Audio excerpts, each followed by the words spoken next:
করে শ ফুলুরি? 12 টাকা শ। কতদিন ধরে বেচছো?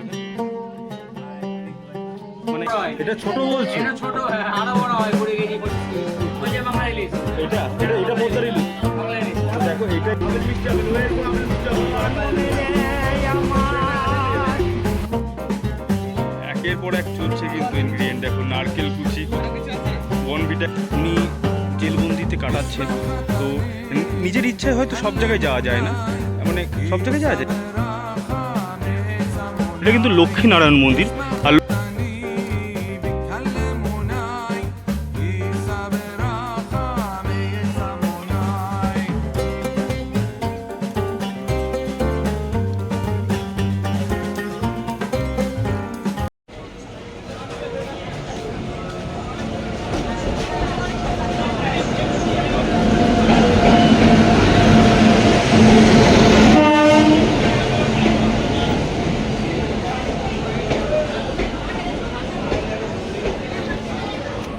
তো 8:22-এ ট্রেনের সময় ছিল, কিন্তু ইতিমধ্যে কিন্তু 8:32 হয়ে গেছে, একটু লেট আছে ট্রেনটা। তো আজকে আমাদের গন্তব্য কিন্তু লালগোলা। আর এই ট্রেনটা এই রানাঘাট থেকে 8:22-এ থাকার কথা ছিল, কিন্তু 8:32। তো চলো, ট্রেন চলে এসেছে, এখন কিন্তু ট্রেনে ওঠার পালা। আর পরবর্তী পুলিশের কথা হচ্ছে ট্রেনে ওঠার পর। মিষ্টি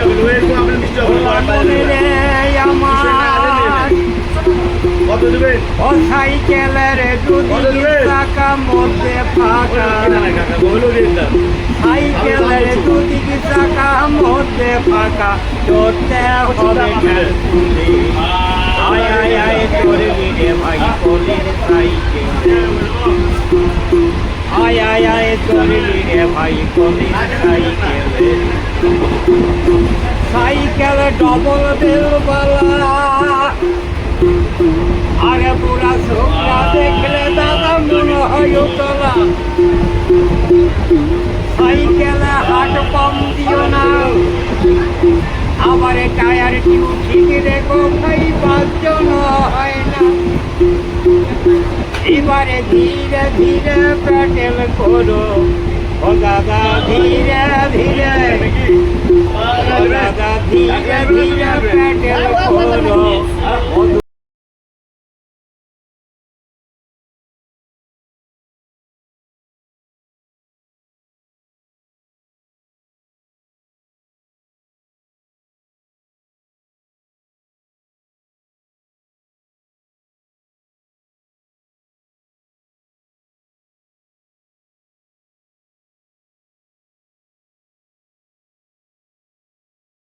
তো এই মুহূর্তে কিন্তু এসে পৌঁছে গেছি একেবারে ভারতবর্ষের শেষ স্টেশন বা অন্তিম স্টেশন লালগোলা, একেবারে মুর্শিদাবাদ জেলার শেষ বিন্দু। তো চলো আজকে আমাদের লালগোলাটা আমাদেরকে এক্সপ্লোর করে দেখো। তো দেখো এই মুহূর্তে কিন্তু স্টেশন থেকে বেরিয়ে গেছে, আর এটা কিন্তু টিকিট ঘর, আর এটা হচ্ছে লালগোলা স্টেশন। আর একেবারেই এখান থেকে কিন্তু টোটো অটো বিভিন্ন জায়গায় কিন্তু যাওয়ার জন্য দাঁড়িয়ে আছে। তো চলো তোমাদের আজকে লালগোলা স্টেশন চত্বরে সমস্তটাই দেখা এবং পার্শ্ববর্তী যে বাজার আছে সেগুলো কিন্তু তোমাদেরকে দেখাতে থাকবো, এবং অন্যান্য যে দর্শনীয় স্থানগুলো আছে সেগুলো কিন্তু দেখানোর চেষ্টা করবো। তো ভিডিওর সঙ্গে থাকো, দেখতে থাকো। এই মাথা মোড়ের এখানে কিন্তু এই লক্ষ্মীনারায়ণ মন্দির, এই শ্রী শ্রী লক্ষ্মীনারায়ণ মন্দির, খুব সুন্দর একটা মন্দির চোখে পড়ে গেল, সেটাই তোমাদেরকে দেখাচ্ছি। স্টেশন থেকে বেরিয়ে এই মন্দিরটি কিন্তু বাঁ পাশে পড়বে।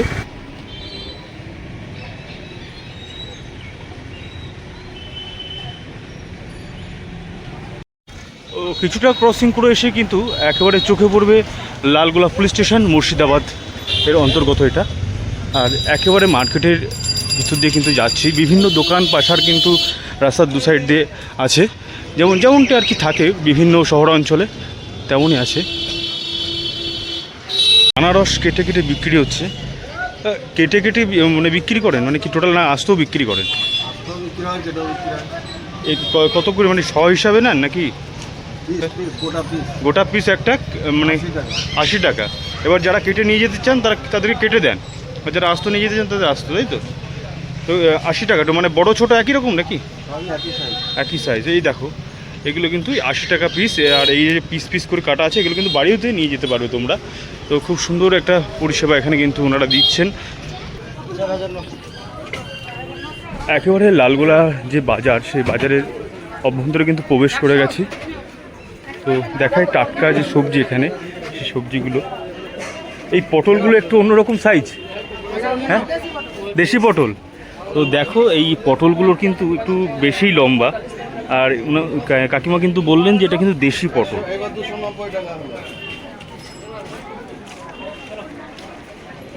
লালগোলার যে বাজার, সেই বাজার কিন্তু বেশ বড়।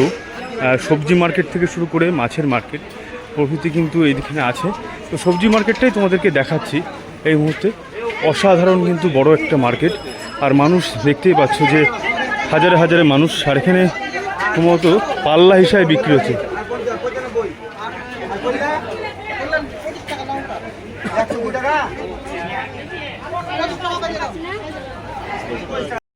এটা কি ছোট কচু কাকা? এই যে কচু কচু, আচ্ছা 1 কেজি 20। ভিডিও করছেন নাকি? হ্যাঁ হ্যাঁ হ্যাঁ। তো দেখো বিভিন্ন সবজি কিন্তু এখানে তোমরা পেয়ে যাবে। যেটা আর কি দেখলাম এখানে টাটকা সবজি, সেটা কিন্তু এই লালগোলা বাজারে বিভিন্ন প্রকার সবজি, যেমন কি আর কি ডুমুর। এটা হচ্ছে ডুমুর। ডুমুর সচরাচর দেখা যায় না বিভিন্ন মার্কেটে। ডুমুরের ব্যবস্থাও কিন্তু এখানে আছে।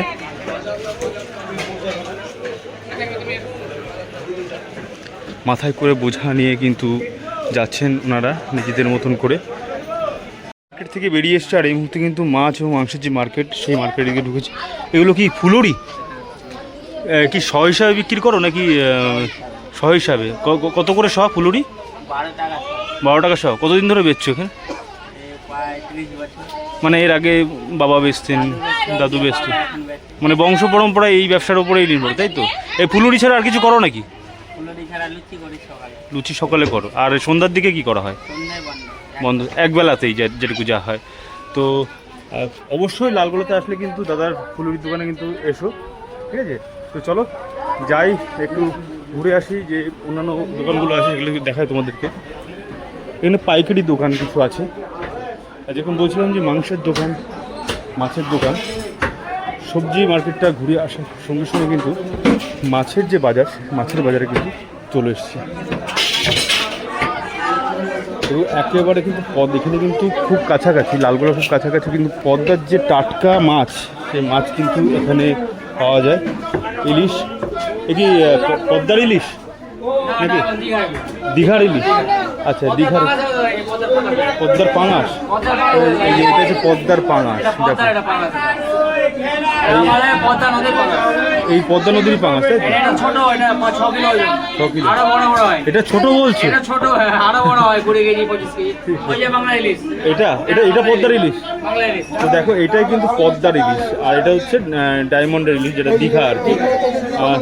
যেরকম কি আর কি দেখালো একটু আগে যে পাঙাশ, ওটা কিন্তু ছোট আকার, এর থেকেও বড় আকারের পাঙাশ নাকি আছে। তো চলো দেখাই, দেশি মৃগেল প্রভৃতি মাছ। এটা হচ্ছে, এও কি পুকুরের নাকি? লোকাল লালগোলা, লালগোলা। তো এই দেখো এখানে কিন্তু এটা একটু লালগোলার মাছ দাদা কিন্তু বলছেন। আচ্ছা এই তোমাদের এখানে ইলিশ পাওয়া যায় না? পদ্মা এখন উঠেনি না? এখনো উঠেছে? বর্ষার সময় তো বেশি। আচ্ছা আচ্ছা। তো একটু আগে কিন্তু পাঙাশ দেখিয়ে নিয়ে আসলাম, তা ওনার মানে পদ্মার পাঙাশ, না? তো উনি একটা পাঙাশ দেখালো, পাঙাশটা বলছে বেশ সাইজের, তো বলছে ওটা ছোটো সাইজ নাকি ওর থেকে বড়ো হয়। আর দাদার এখানে কিন্তু এটা তো এ মাছ, কাতলা না, এটা আপনার আমেরিকান রুই। আচ্ছা, তো পিসটা মোটা দেখে মনে হলো। এইদিকে দেখো, এইদিকে কিন্তু কিছু মাছ আছে। মানে লালগোলায় আসলে কিন্তু হরেক রকম সবজি আর হরেক রকম মাছ কিন্তু, আর খুব আর সুলভ মূল্যে, খুব অল্প মূল্যেই পাওয়া যায়। মানে তো দাদা কিন্তু এই দেখো আরেকটা দেখি, একেবারে দোকানের এইখানটাতেই দাদা ধার দিচ্ছে। আচ্ছা আপনাদের এই কাজই করেন তাই তো? কামারের কাজ করা হয়? আচ্ছা আচ্ছা আচ্ছা। মানে বাজারের লোকজনই আসেন নাকি এই গ্রাম থেকে বা লালগোলা সবাই আসেন? মোটামুটি আপনাদের লালগোলা সবাই আসে। তো বিভিন্ন মানুষ বিভিন্ন কাজের মাঝে কিন্তু যুক্ত আছেন, সকাল থেকে রাত সমস্ত কাজ কিন্তু তারা করে চলেছেন একইভাবে। তো চলো মার্কেটে আরও কী কী আছে সেগুলো তোমাদেরকে দেখায়। এখানে এসছি দেখি। আচ্ছা বলছি, এটা এটা পদ্মার ইলিশ নাকি? পদ্মার ইলিশ?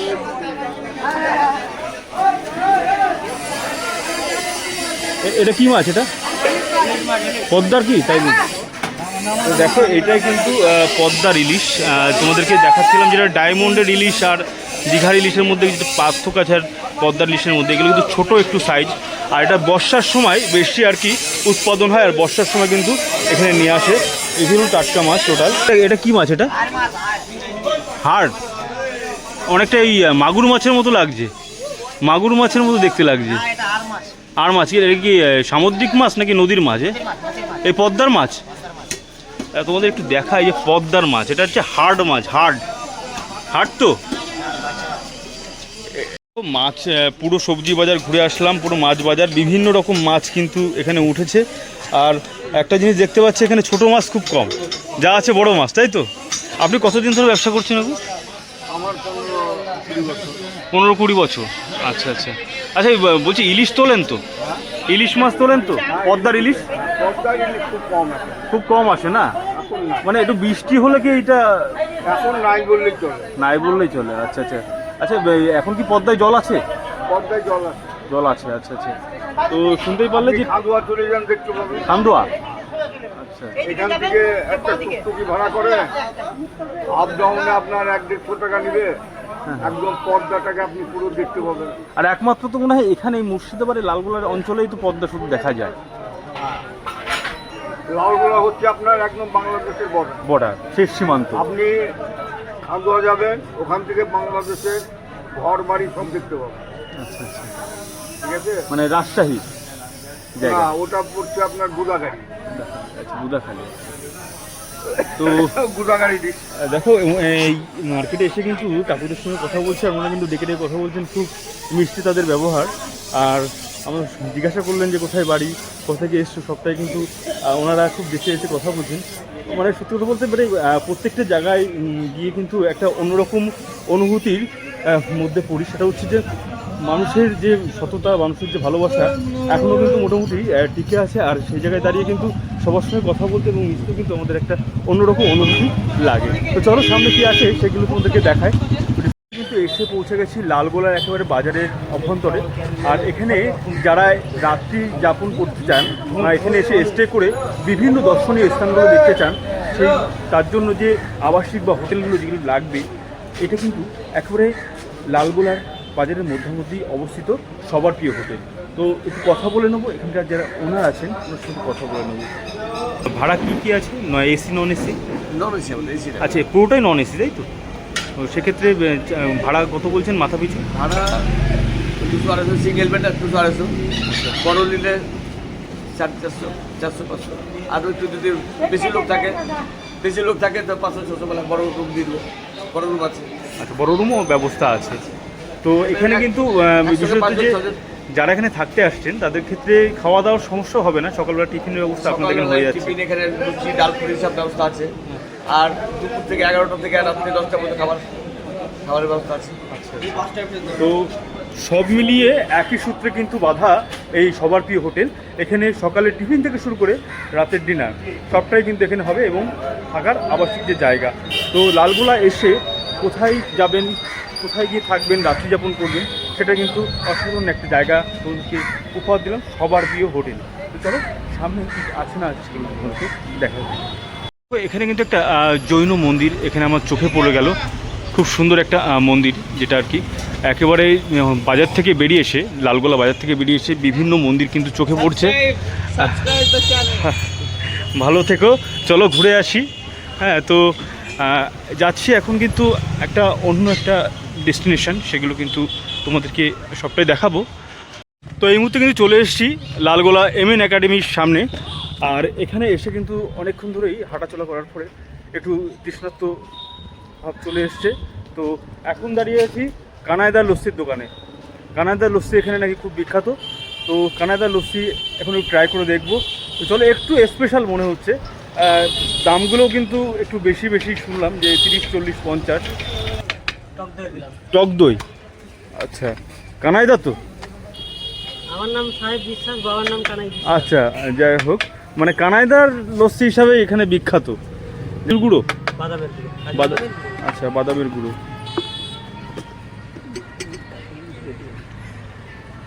গোলাপ জল, বিভিন্ন ইনগ্রিডিয়েন্ট কিন্তু যাচ্ছে, দেখো যে আগে গেল কাজু, পরে কাজু, গোলাপ জল, এটা কি আমল কাজু, দুধ? গোলাপ জল, আমল দুধ।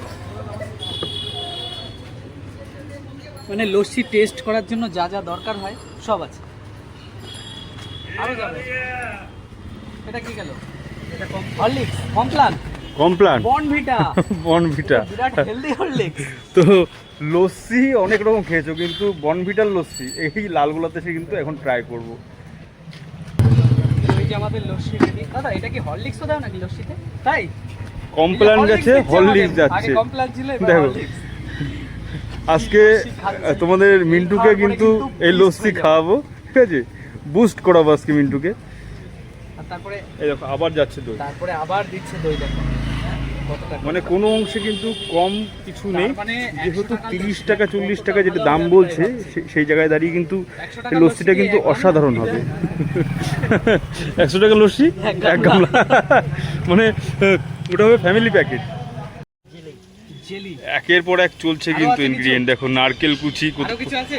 বনভিটা গেছে, কমপ্লান গেছে, হরলিক্স গেছে, আবার এখানে কিন্তু সবকিছু বার করে কাজু বরফি যা আছে প্রভৃতি দিয়ে যাচ্ছে কিন্তু, নারকেল কুচি। এখনো কিছু বাকি আছে নাকি? এটা কি নেওয়া? মেওয়া, তো এটা- সবুরে মেওয়া। আর এটা কি?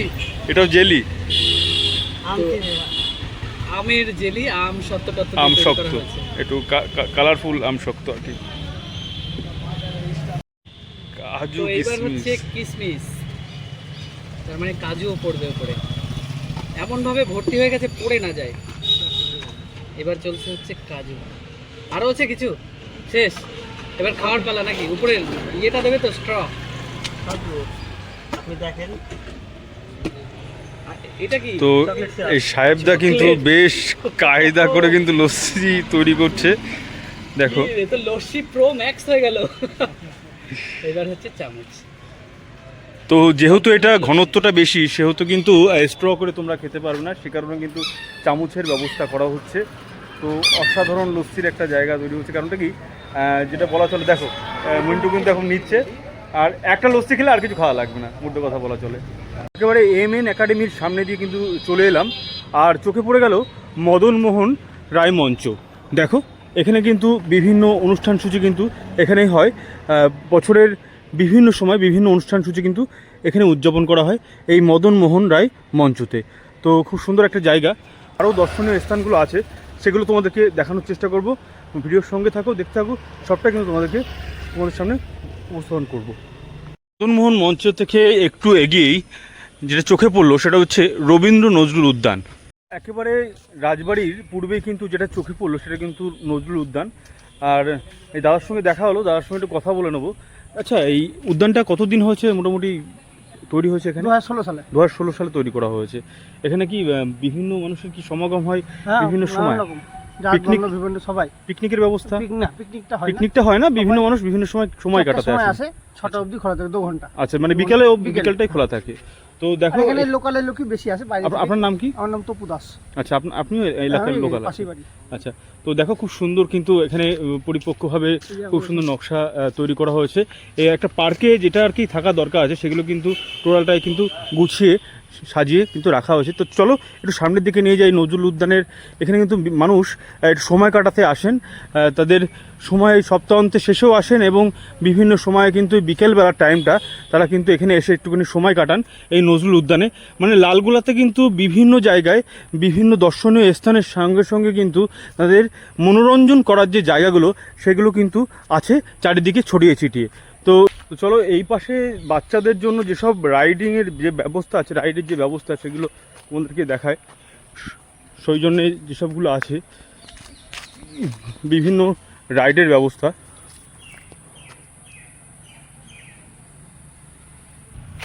তো এই ছিল নজরুল উদ্যান, লালগোলার নজরুল উদ্যান। তোমাদের কেমন লাগলো অবশ্যই তোমরা জানিও। আর এখন চলেছে কিন্তু রাজবাড়ির দিকে। লালগোলা রাজবাড়িটা তোমাদেরকে ঘুরে নিয়ে আসি। তো এই মুহূর্তে কিন্তু চলে এসেছি একেবারে লালগোলা রাজবাড়ির মূল ফটকের সামনে। আর এই রাজবাড়ি হচ্ছে যোগেন্দ্র নারায়ণের রাজবাড়ি। তো অবশ্যই প্রত্যেকটা জায়গার ইতিহাস কিন্তু তার যে স্থাপত্য সেটা কিন্তু বহন করে। তো চলো ভিতরের দিকে তোমাদেরকে নিয়ে যাই আর দেখিয়ে নিয়ে আসি যে রাজবাড়ির প্রাঙ্গণটা। আর এই রাজবাড়ির প্রাঙ্গণে কিন্তু উন্মুক্ত জেল, এটা কিন্তু এখানে এসে দেখা হয়ে গেল উনি জেলবন্দিতে কাটাচ্ছেন। তো এটা বলা চলে জেলবন্দি, মানে কি বলবো, যে এটা মানে উন্মুক্ত বলা চলে, মানে নিজের ইচ্ছায় হয়তো সব জায়গায় যাওয়া যায় না, মানে সব জায়গায় যাওয়া যায় নিজের ইচ্ছায়, মানে কিন্তু আমাদের এই থানার এরিয়ার বাইরে যাওয়া নেই। আচ্ছা আচ্ছা, চলে যায়, থানার এরিয়ার মধ্যেই থাকতে হয়। মানে আপনি কখন বেরিয়েছেন কাজের জন্য? 5:30 এখান থেকে 6টায় বেরিয়েছি। 6টায় বেরিয়েছেন, আর এখন প্রায় তো বাজতে গেল 12টা, 12:30। মানে এই 6 ঘন্টা আপনি কাজ করেছেন। আচ্ছা, যে এই যে উপার্জন করেন সেটা কি বাড়ি পাঠাতে পারেন? হ্যাঁ, বাড়ি। আচ্ছা, কত বছর আছেন এখানে? এইখানে আছি 6 বছর। 6 বছর আছেন। হ্যাঁ, আর ওখানে ছিলাম 10 বছর। আচ্ছা, এখানকার পরিবেশ কেমন লাগছে আর ওখানকার পরিবেশ কেমন ছিল? এইখানে একটু খোলামেলা, সবার সঙ্গে মিলতে পারছি, এই একটা ভালো জিনিস। আচ্ছা আচ্ছা, প্রায় তো সাজা শেষের দিকে নাকি? হ্যাঁ, এখন সরকার জানে, সেটা তো আমরা বলতে আচ্ছা আচ্ছা আচ্ছা আচ্ছা, যাই হোক সাজাটা চলছে। আচ্ছা, সাজাটা কিন্তু মোটামুটি আর কিছুদিন হয়তো বাকি আছে, সেই আশায় কিন্তু তারা আছেন বাড়ি যাওয়ার জন্য। আর বাড়ির লোকের সঙ্গে কথা হয়? আচ্ছা, তো এইভাবে কিন্তু প্রতিনিয়ত তারা দেখো কাজ করতে যায় আর এইভাবে কিন্তু তারা ফিরে আসে। আচ্ছা, সময় মতো তো চলে আসতে হয়, নাহলে তো আবার ওয়ার্ডেন বেরিয়ে যাবে। তো এই একটা বিষয় যে উন্মুক্ত জেলের ওনারা কিন্তু বন্দি দশায় আছেন। তো দেখতেই পাচ্ছ কোদাল, বিভিন্ন ঝুড়ি ঠুড়ি নিয়ে ওনারা কাজ করতে গেছেন। তো ওনার সঙ্গে কথা বলে খুব ভালো লাগলো। ওনার পরিচয়টা না হয় থাক, ওনার সঙ্গে কথা বলেছি, কথা বলে অনেকটা ভালো লাগলো যে উনি দাঁড়িয়ে কাজকর্ম করে এসে কথা বললো, এটা কিন্তু একটা বড় ব্যাপার আমাদের কাছে। তো ভালো থাকেন, আর চাইবো ভগবানের কাছে আপনার সাথে তাড়াতাড়ি মুক্ত পান আপনি। তো চলো এই মন্দিরের ভিতরে প্রবেশ করি। আর এই মন্দিরের ভিতরে প্রবেশ করতে, এটা কিন্তু লক্ষ্মীনারায়ণ মন্দির, আর এটা কিন্তু একটা বড় কুয়া ছিল যেটা কি মাটি হয়ে গেছে। তো এই কুয়াটা তোমাদেরকে একটু দেখাই।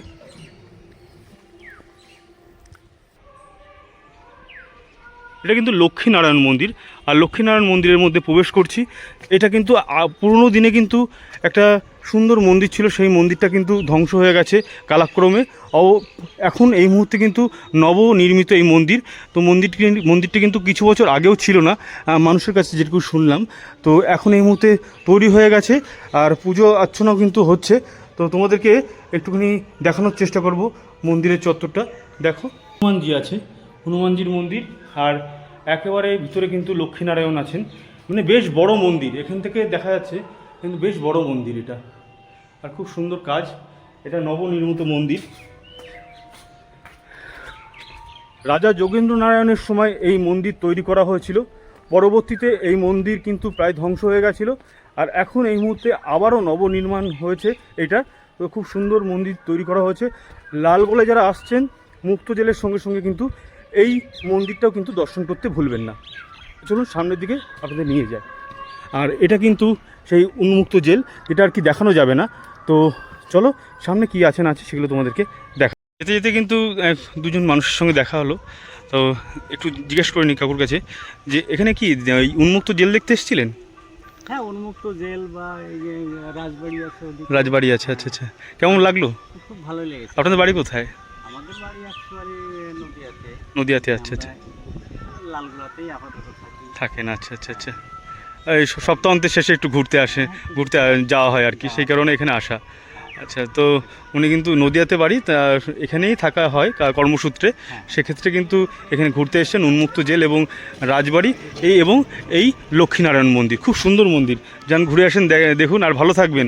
একটু আমরাও ঘুরে আসি। হ্যাঁ হ্যাঁ হ্যাঁ, একদমই তাই, একদম আপনিও ভালো থাকবেন। তো চলো ভিতর দিকে নিয়ে যাই। এই উন্মুক্ত জেলের কোনো ক্লিপই তোমাদের দেখাতে পারলাম না, কারণ এটা কিন্তু একটা জেল উপসংহারকাগার, সেহেতু কিন্তু রেস্ট্রিকশান আছে, ওখানকার ছবি তোলা বা ভিডিও তোলা নিষেধ আছে। এই নিষেধাজ্ঞার জন্য কিন্তু তোমাদেরকে দেখাতে পারলাম না। তো চলো আর কী কী আছে না আছে সেগুলো তোমাদেরকে দেখাই।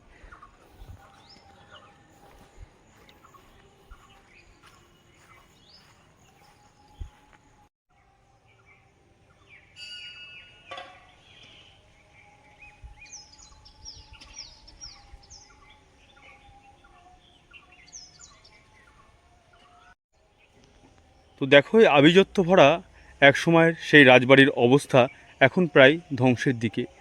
এখানে আর কিছু সেই ব্যবস্থা নেই, সেই জায়গায় কিন্তু এখন দাঁড়িয়ে নেই, প্রায় ধ্বংসপ্রায় অবস্থায় এই লালগোলা রাজবাড়ি দাঁড়িয়ে আছে আমার চোখের সামনে, তোমরা দেখতেই পাচ্ছ।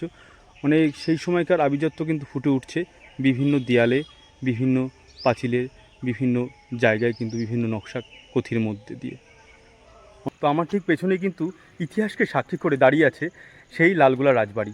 আর এই লালগোলা রাজবাড়ি এবং তার পার্শ্ববর্তী যেসব জায়গাগুলো আছে, যেটা হচ্ছে উন্মুক্ত জেল, এবং লালগোলা রাজের যে রাজেশ্বরী মা কালী মন্দির, যেখানে আর কি বসে বঙ্কিমচন্দ্র চট্টোপাধ্যায় বন্দে মাতরম গানটি লিখেছিলেন, সেই রাজেশ্বরী মা কালীর মন্দিরে কিন্তু এখন প্রবেশ করছি। তো চলো লালগোলা সেই রাজেশ্বরী মা কালীর মন্দিরে একেবারে প্রবেশ করছি এই মুহূর্তে, যেখানে বসে আর কি বন্দে মাতরম গানটি লিখেছিলেন বঙ্কিমচন্দ্র চট্টোপাধ্যায়। এই যে এখানে ঢুকতে কিন্তু বন্দে মাতরম লেখা আছে। তো চলো দেখো এখানকার পরিবেশটা, মানে অসাধারণ পরিবেশ। তো একেবারে প্রবেশ করে গেছি রাজেশ্বরী কালী মায়ের মন্দিরে। আর প্রত্যেকটা মন্দিরের অবস্থান কিন্তু খুবই শান্তপূর্ণ থাকে, আর এখানে এসেও সেটা কিন্তু আর অন্যরকম হলো না। কারণ এখানে যেটা দেখতে পারলাম যে আমার ঠিক এই সাইডে যেটা আছে, এই যে রাজা রামমোহন রায়, যোগেন্দ্র নারায়ণ রায় প্রভৃতি মানুষের যেসব মনীষীরা ছিলেন তাদের কিন্তু প্রতিচ্ছবি এখানে তুলে ধরা হয়েছে। তোমাদের রামমোহন রায় ইনি কিন্তু নবজাগরণের প্রতীক ছিলেন আমাদের দেশের জন্য। তার অনেক অভূতপূর্ণ কিন্তু দান আছে। বিভূতেশ্বর, এখানে দেবাদিদেব মহাদেব আছেন শ্রীকান্তেশ্বর, আর এখানে যিনি আছেন সেটা হচ্ছে মহিমেশ্বর। এখানে দেবাদিদেব মহাদেব আছেন মহিমেশ্বর নামে।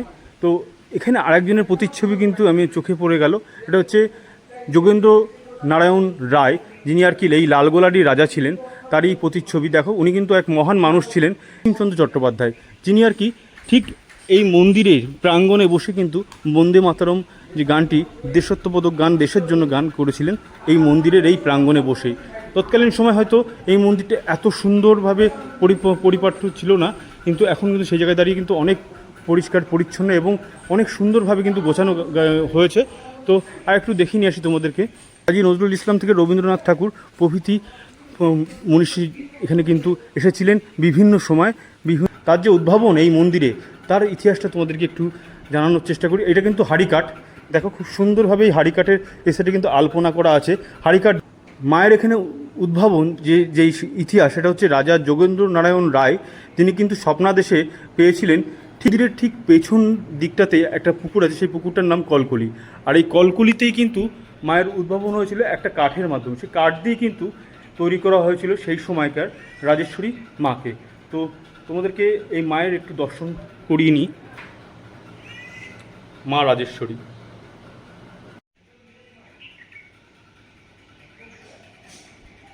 বিষয় না বললেই নয়, এটা হচ্ছে এর আগে কিন্তু আমার এই লালগোলা রাজেশ্বরী মন্দির বা লালগোলা সম্বন্ধে অতটা ধারণা ছিল না। সেহেতু মিন্টু আজকে আমার সঙ্গে এসছে, আর মিন্টুর এর আগে কিন্তু তার একটা অন্যরকম অনুভূতি এখানকার নিয়ে হয়েছে। তো সেটা কিন্তু আজকে জেনে নেব যে এই যে বিষয়টা একটু কি শুনতে পেলাম কিছু লোকাল কিছু মানুষের সঙ্গে, যে আমরা অনেকেই জানি না, দেশ দেশান্তরের ভারতবর্ষের বহু মানুষ জানে না যে বন্দে মাতরম গানটি লেখা হয়েছে একটা মন্দিরের বসে, আর সেই মন্দিরটা কিন্তু লালগোলাতে। সেটা কিন্তু এখানে এসে জানতে পারলাম, আর মিন্টু কিছু আমাকে জানালো এখানকার ইনফরমেশান, আর সেটা কিন্তু ওর মুখ থেকে একটু শুনে নেবো। আর একটুখানি কাহিনীটা আপনাদেরকে একটু বলি, তার আগে বলি যে সবাইকে আন্তরিক শুভেচ্ছা এই ভিডিওটা দেখার জন্য। আর লালগোলা এমন একটা জায়গা, সেখানে হচ্ছে কিন্তু বিভিন্ন মনীষীদের অবস্থান হতো একটা সময়, যে সময় আমাদের বাংলা, বিহার, উড়িষ্যা এক ছিল। সেই সময় কিন্তু লালগোলার প্রান্তে, যে সময় তখনকারের লালগোলার যে মহারাজ ছিলেন যোগেন্দ্র নারায়ণ রায়, সেই যোগেন্দ্র নারায়ণ রায়, অ্যাকচুয়ালি আপনারা এটা কখনোই ভাববেন না আমার নাম মিন্টু রায়, যোগেন্দ্র নারায়ণ রায় বা রামমোহন রায়ের সাথে আমার কোনো কানেকশান আছে, এমনটা না হলে নিজেকে ধন্য মনে করতাম। তা যাই হোক, রাজা রামমোহন রায়, এই যোগেন্দ্র নারায়ণ রায় যে সময় ইনি এখানে রাজ করতেন আর কি, সেই সময় উনি খুব শিক্ষিত লোক ছিলেন এবং বিভিন্ন মনীষীদের সাথে ওনার সাক্ষাৎ হতো। যেহেতু বাংলা, বিহার, উড়িষ্যা এক বললাম, কাজী নজরুল ইসলাম এসেও বিদ্রোহী কবিতার কিছু লাইন কিন্তু এই জায়গায় রানী কুটির বা এরকম জায়গায় এসে বসে লিখেছিলেন। আর এটা হয়েছে কিভাবে একটু বলি, যে বঙ্কিমচন্দ্র চট্টোপাধ্যায়ের সাথে যে বন্দে মাতরম গানের শুভ সূচনা এখানে, তা বঙ্কিমচন্দ্র চট্টোপাধ্যায় যে সময় আমাদের ভারতের প্রথম ম্যাজিস্ট্রেট হন, সেটা বহরমপুরের ম্যাজিস্ট্রেট হন বঙ্কিমচন্দ্র চট্টোপাধ্যায়। সেই সময় কিন্তু বঙ্কিমচন্দ্র চট্টোপাধ্যায় লালগোলা আসতেন। বহরমপুর থেকে এখানে দূরত্ব কম না, লালগোলার এখানে তার রাজার সাথে সরাসরি যোগাযোগ ছিল। তো সেই সময় এসে কিন্তু অনেক আগের থেকে তিনি ফেমাস হয়েছেন, আনন্দমঠ উপন্যাস, আরও বহুত অনেক কিছুই আছে। তো সেই সময় এসে কিন্তু এই জায়গায় এসে তিনি যে বন্দে মাতরম, আমাদের ভারতের যে জাতীয় গান, সেই গানের শুভ সূচনা এখানে বসে, এবং মাঝে মাঝে রানী কুটিরটা ওখানে আছে, নিশ্চয়ই আমাদের এক্সপ্লোরার জিতু আপনাদেরকে দেখাবে। তো রানী কুটিরে ওখানে আসতেন, আর রানী কুটিরটা এর জন্যই বিখ্যাত যে তখনকারের দিনের যে সমস্ত বিশিষ্ট ব্যক্তিরা আসতেন, যেমন যোগেন্দ্রনারায়ণ রায়, তারপর রায়ের আমলে, যোগেন্দ্রনারায়ণ রায়ের আমলে আরও অনেক বিশিষ্ট ব্যক্তিরা আসতেন। তার মধ্যে যেমন হচ্ছে নজরুল ইসলাম ছিল, তারপর নেতাজি সুভাষচন্দ্র বসুর সাথেও অনেক যোগাযোগ ছিল সেই সময়, রবীন্দ্রনাথ ঠাকুরও এখানে একসময় এসেছিলেন। আরও যে সমস্ত রাজসভা চালাতে গেলে বিভিন্ন ব্যবসায়ী বা বিভিন্ন মানে ব্যক্তিদের শরণাপন্ন হতে হয়, সেটা কিন্তু রানী কুটিরে গিয়ে তাদের মিট হতো। তো এই জিনিসটা কিন্তু মানে কোনো জায়গায় লিপিবদ্ধ নেই যে বঙ্কিমচন্দ্র চট্টোপাধ্যায় লালগোলাতে বসেই মানে যে আমাদের জাতীয় সঙ্গীত বন্দে মাতরম গানের শুভ সূচনা করেছিলেন। আপনারা এখানে আসলে এখানের স্থানীয় যে বাসিন্দা আছে তাদের কাছে শুনলে বুঝতে পারবেন। আর এই মন্দিরেই একমাত্র লেখা আছে মা রাজেশ্বরী কালীমাতার মন্দির, শৃঙ্খলিত রাজেশ্বরী কালীমাতার মন্দিরেই যে বন্দে মাতরম বলে একটা মানে মন্দিরটায় লেখা আছে। তো এই ভিডিওর মাধ্যমে আপনারা অনেক তথ্য পেয়ে যাবেন, তো দেখতে থাকুন, খুব ভালো লাগবে। শ্রী রাজেশ্বরী মায়ের মন্দির থেকে, আর রাজেশ্বরী মন্দির মায়ের পাশেই কিন্তু একটা মন্দির দেখতে পাচ্ছ, খুব সুন্দর একটা মন্দির, তোমাদেরকে দেখায়। আর এটা কিন্তু বিভিন্ন চূড়া বিশিষ্ট এই মন্দিরটা কি মন্দির সেটা এখনও পর্যন্ত জানতে পারিনি। তো পেছনে একটা কিন্তু হনুমান মন্দির আছে।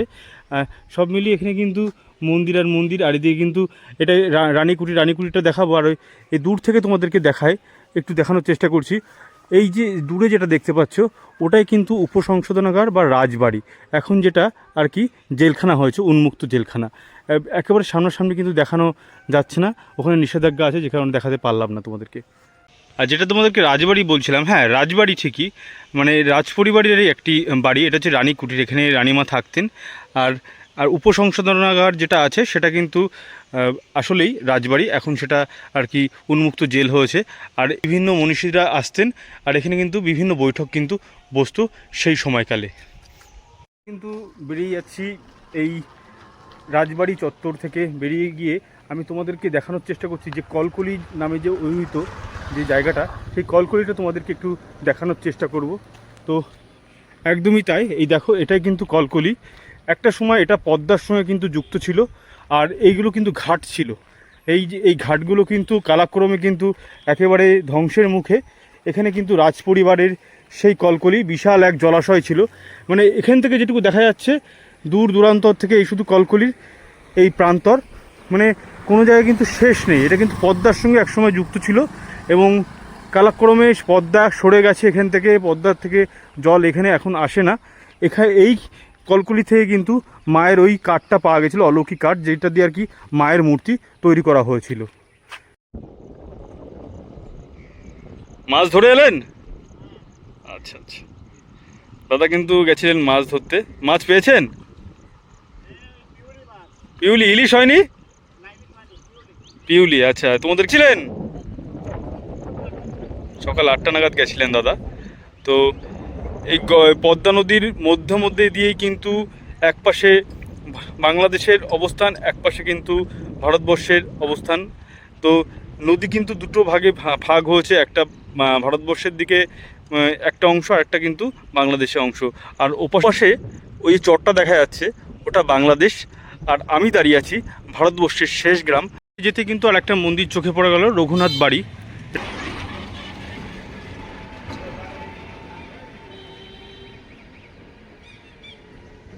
খুব সুন্দর একটা মন্দির, আর এর পরিবেশটাও কিন্তু অসাধারণ। বন্ধুরা, ঐতিহাসিক লালগোলা এবং লালগোলার পার্শ্ববর্তী যেসব দর্শনীয় স্থান তোমাদের কাছ থেকে ঘুরিয়ে ঘুরিয়ে দেখালাম, উন্মুক্ত জেলখানা, রাজেশ্বরী মায়ের মন্দির, কলকলি এবং তার সাথে রানীকুঠির প্রভৃতি কিন্তু দেখানোর চেষ্টা করলাম, এবং লালগোলা বাজার, লালগোলা আশপাশে যে সমস্ত দর্শনীয় স্থান তোমাদের কেমন লাগলো আমার এই ভিডিওটা তোমরা কমেন্ট বক্সে কমেন্ট করে জানিও। যারা চ্যানেলে নতুন তারা চ্যানেলটিকে সাবস্ক্রাইব করে পাশে থাকা বেল আইকনটি প্রেস করে রেখো নতুন নতুন ভিডিওর নোটিফিকেশন পাওয়ার জন্য। তো চলো বন্ধুরা, আজকের মতো টাটা, পরবর্তী আবারও অন্য কোনো ভিডিওতে তোমাদের সঙ্গে দেখা হচ্ছে। ততদিন সুস্থ থেকো, ভালো থেকো, টাটা।